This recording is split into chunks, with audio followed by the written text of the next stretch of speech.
You guys don't need to worry about me getting revenge from Diddy. I've got 3 moves that make sure he'll never be able to come after me or my family. First, I personally reached out to the victims' legal teams. The real reason he's not getting out is those buried cases behind the scenes. I provided legal funding for 7 victims who had been silent for years and brought in the top criminal attorneys in the country. Second, I bought up every potential post-release business deal he had lined up. I planned this 2 years in advance, so by the time he got sentenced and still had hope of getting out, every partner had already cut ties with him. Third, I don't just have evidence, I've got backups. This is an entire minefield that's been buried for 20 years. I uncovered every secret from the last 30 years. With testimonies from the victims, we interviewed over a dozen people he tricked, threatened, or violated. You think that's harsh? No, he destroyed other people's lives for decades. I'm just making sure he spends a few extra years in prison for it. I'm not afraid of his people, not afraid of his threats. I know he's still in there fantasizing about a comeback, but the truth is, he's never coming back. Now, it's really hard for y'all to discern what's real and what's true, you know? And I've been seeing y'all memes and stuff. You be making memes. I see the memes. I see them now. Some of that stuff is funny. Some of it's funny. But I haven't addressed any of this publicly, but I just want to say this very clearly. I don't have to do with Puffy, so y'all can stop all them memes.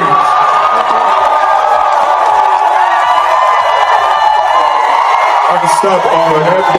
I ain't been nowhere near no damn free golf. Listen, I do enough of my own. Don't be putting me in other. For years, some of the most powerful figures in entertainment operated within an unspoken silence. It wasn't a lack of questions, it was the risk that came with asking them. Now, with 50 Cent's documentary drawing attention, that silence is beginning to shift, not through accusations, but through a more focused and deliberate narrative. As attention returns to Diddy and renewed scrutiny touches figures like Will Smith, a deeper question emerges: what remained hidden for so long? Not because it was unseen, but because silence protected it and distance kept it out of reach. Dating J-Lo, Will Smith and Jada tried to pick her up on a threesome and you were going to beat up Will Smith. Is that true?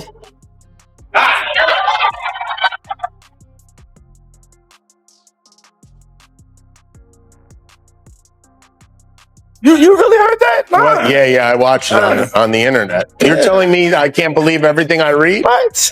I don't know what you're talking about. What?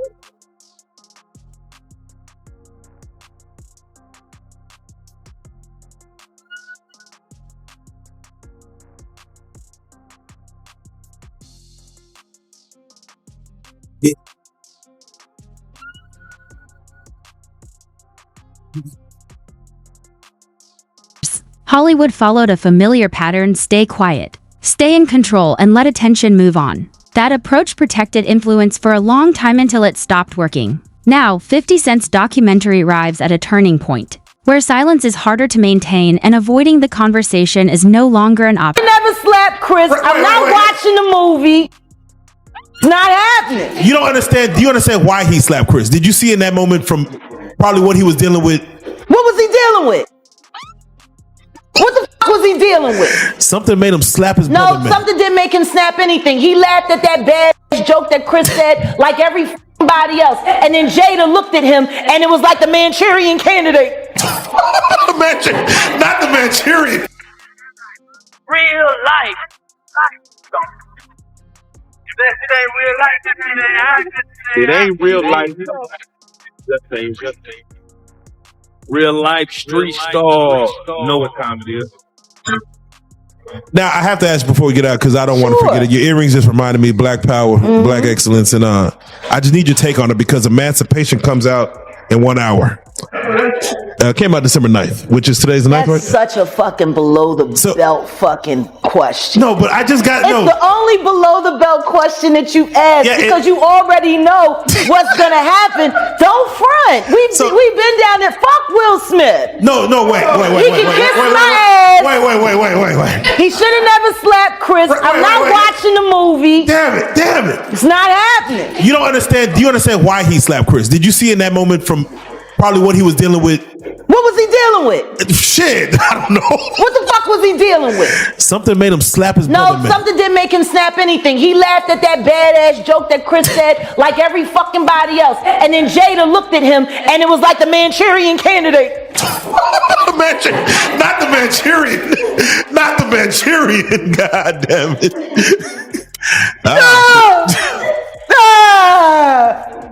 That's what the fuck happened. I thought there's a legion of women who said, I'm glad for Will fighting for his woman. Yeah, because they still want to believe that that sham of a fucking marriage is real. Well, there you go. He ain't never gonna be Tupac, and she proved it when she fucked August Alsina. Ooh, man.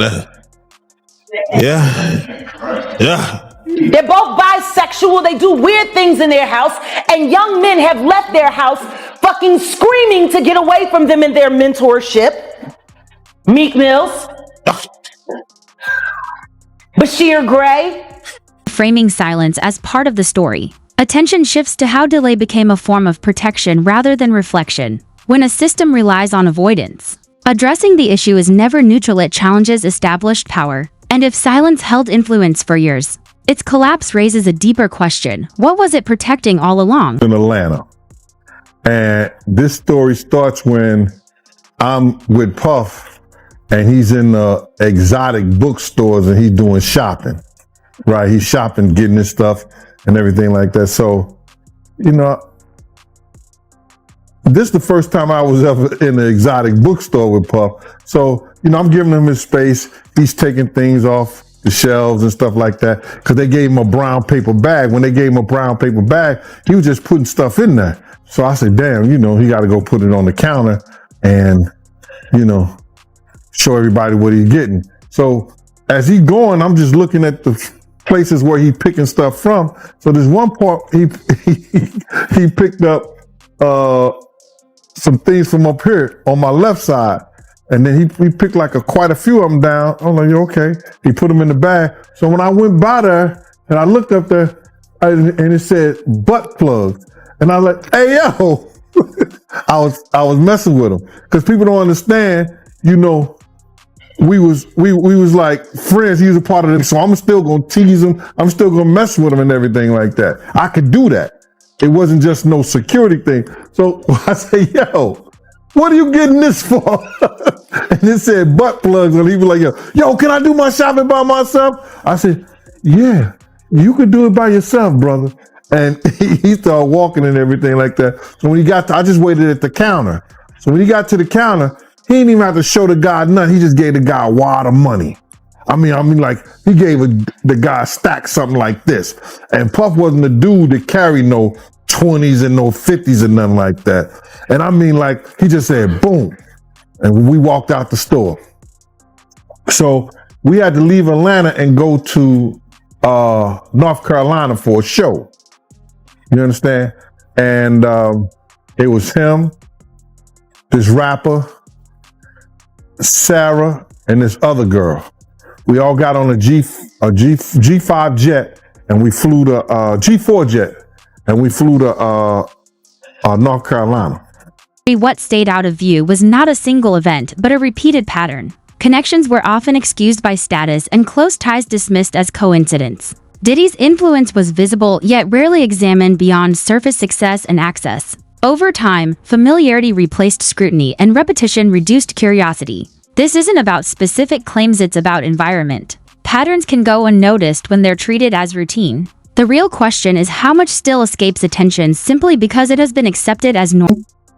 And they would go in the room with another couple, right?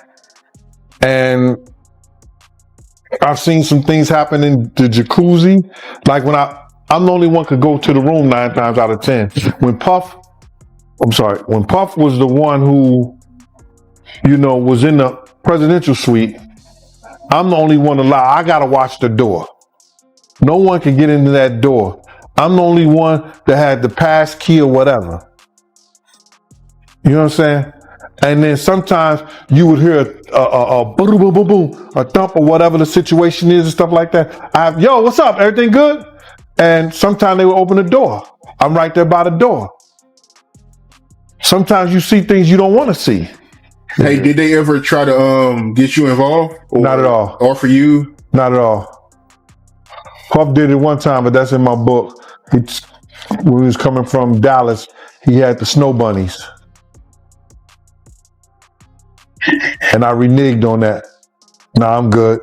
Hey, did you see any celebrities Puffy did any of that stuff with? The swinger stuff with? Yeah, I did.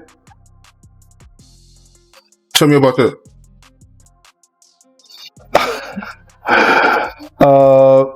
I think I told you about that. One time, him and Sarah and this young girl flew from Atlanta. And they, and flying from Atlanta, we had this artist with us, right? And we were staying in the presidential suite at the hotel. And this particular artist and Puff, they told me, don't let nobody come in the room. So I said, all right, cool. So Power rarely operates in isolation, it moves through proximity. Those within its circle often benefit quietly over time, while unseen pressures build in the background. In such a system, keeping distance is rarely accidental. It's a deliberate, strategic choice rather than a passive reaction. Emancipation, how the fuck you gonna play in a movie called Emancipation and you can't emancipate yourself? Ooh. Bars. Cause you trapped in a hole. My nigga, you trapped in a hole. This bitch clowning you day after day after day after day. And once again, I hate saying these things because their children are dope. But Jaden's kind of MIA.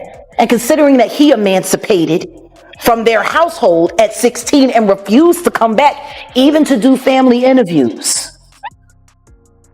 You know? Yeah. Willow's just kind of, she's dope. Too much shit happened in that fucking house. Too much shit happened in that fucking house. And meanwhile, I go to jail for defending my child and these niggas don't even get a CPS fucking visit for the kind of shit they kids see. You know? There you go. So yeah, I'll watch the movie when, I'll watch Emancipation when he emancipates himself from the hell that he lives in, that he tries to call marriage with that woman who still wished Tupac was alive. But enjoy the film. Buy lots of popcorn. I ain't supporting shit he fucking do. He's a bad representation for black men. He is literally the epitome of a ballless man. I'm sick and tired of people making our black men look weak. I'm sick and tired of that shit because I don't know no nigga that would put up with the shit that bitch done put him through. Now you could justify staying because you ain't want to cut up the money because she would have got the child support and the alimony, but the kids is grown. So if you staying now, it's either because you being blackmailed to stay or you too lazy to go. He housebroken. That don't fit right for a Philly nigga. But he did grow up in Overbrook though.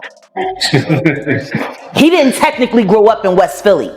That was Jazzy Just Life he was writing about. He lived over there, not far from where Kobe Bryant grew up. That's the other side of City Avenue. He came up Overbrook, so they had big house. The closer someone is to influence, the greater the cost of asking hard questions early. When opportunity comes first and consequences appear later. The issue isn't timing, it's responsibility. The real concern is who will carry the burden once the narrative begins to change. To this Diddy documentary that's been going on, man, it's still number one as far as I know, man. I mean, I don't know how many millions of times this thing has been streamed, but this thing it's kind of crazy how big this thing actually is, because us that's been following for a really long time, kind of heard a lot of the stuff, man, but people are still going crazy for it, man. So what was your first reaction when you first seen it?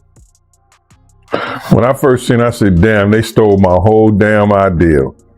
You understand? Because I was talking to the producers and before I talked to the executive director, and the producers knew, I was telling them what I was bringing to the table.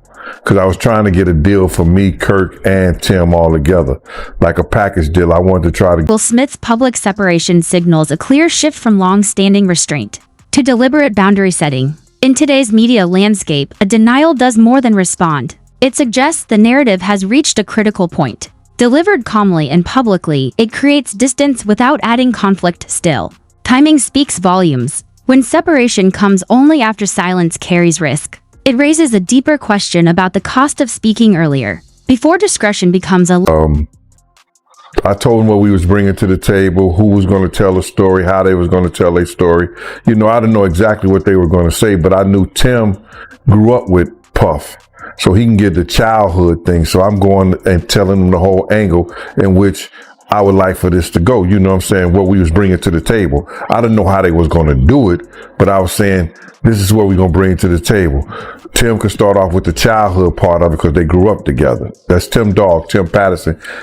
Also, you know, he was the one who was working at Uptown. He was executive over there of A&R and all that other stuff. He went to Island Records. He used to work with over there at Arista, the whole 9 yards. Tim is the one who had the Lost Boys. If you remember the Lost Boys, yeah, you know what I'm saying. Tim was the manager of them. That was his group and everything like that. So Tim had a lot of inside and a lot of stuff to do with Puff. I had a lot of other people I could have brought to the table too. Eddie F, who taught Puff how to work the board and everything like that. Just Eddie F, Heavy D, and the boys DJ. I was going to try to get Eddie and some other people like that, but it fell through because the lady was telling me what somebody else didn't give me or what somebody else didn't pay me. 7A documentary can reshape how a story is understood by organizing scattered moments into a structured narrative. 50 Cent shifts the conversation from speculation toward a clearer record. This isn't about reaching a verdict, it's about refocusing attention, questioning why some issues were never fully examined while others quietly disappeared. Diddy has a long list of victims. You know, I mean, you got Cassie, Kurt Burrows, Shine, Little Rod, Mark Curry. I mean, you know what I'm saying? The list goes on of all the people who he's did wrong. You know, out of all the people you've heard of and all the stories that you heard and the stuff that you know about, you know, who do you think is like Diddy's biggest victim? Who I think Diddy's biggest victim is? Yep. The mothers. Okay. Big's mama. Wolf's mother. The people that lost their sons. They could never get that back. Especially with those are the two people that changed his life. Put him on that pedestal to be a great producer. So I believe the mothers in them that lost their sons are the biggest victims of it all. Man, that's deep, man. That's crazy, man. You know, because I mean, you know, you brought up Big and the mom, and in the documentary they even talk about Diddy not paying for the funeral, acting like he's gonna pay it, but then billing it to Biggie. What was your thoughts on that? When you seen that, were you surprised when you seen that?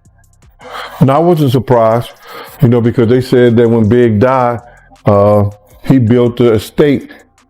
He took it out of Big's his budget.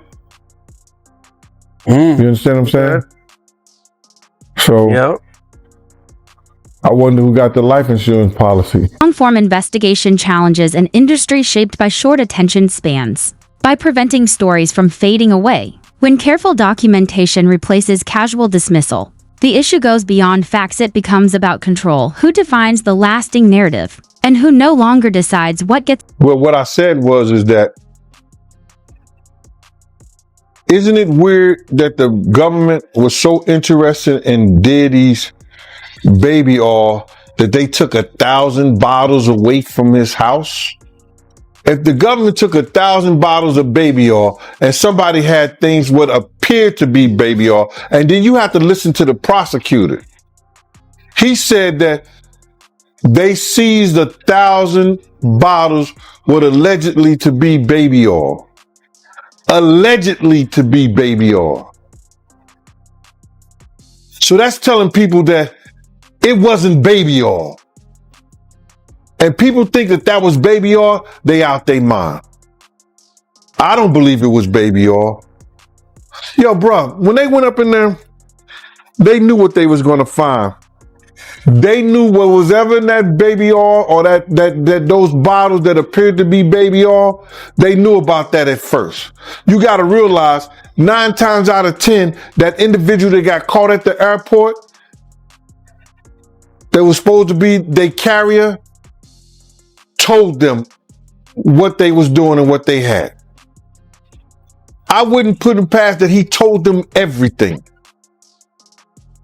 So when they went up in there, they knew they had to take whatever was out there, and that thing that appeared to be baby oil, they took that.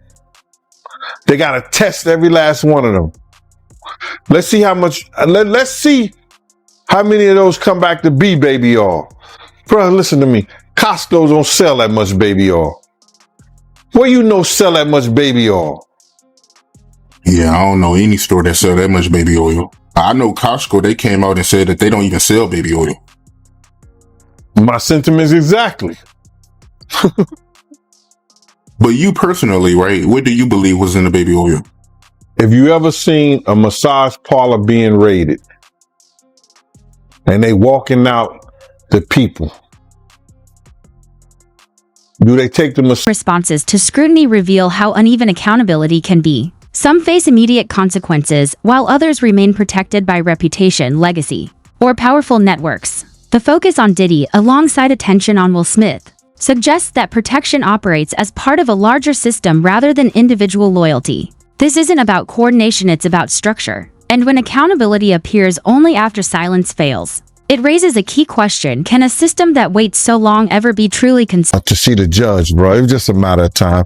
I just figured out with the grand jury and their different sessions and stuff like that. And then what one of the witnesses told me, I just figured it out that it was going to be around September that they were going to bring them in, bro.